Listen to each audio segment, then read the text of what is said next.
Kaunti hiyo ya Kitui ambapo wenyeji zaidi ya 4,000 kutoka kaunti hiyo ya Kitui wamenufaika na chakula cha msaada ambacho kimetolewa na katibu katika Wizara ya Kilimo na Ustawishaji wa Mifugo Jonathan Mweke.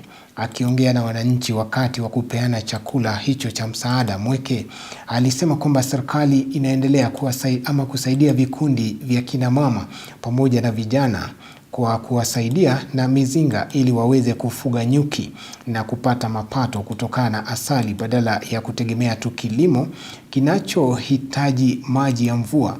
Mbali na chakula, Mweke pia aliwasilisha mizinga 100 kwa kina mama hao.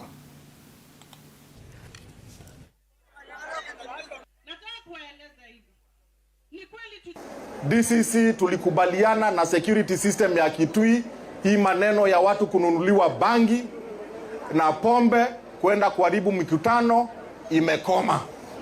Kwa hivyo mkiona vijana wamenunuliwa kwenda kufanya hiyo maneno na kuharibia mikutano ya viongozi, washikwe mpaka kotini, si ndio? Na hiyo tumeelewana.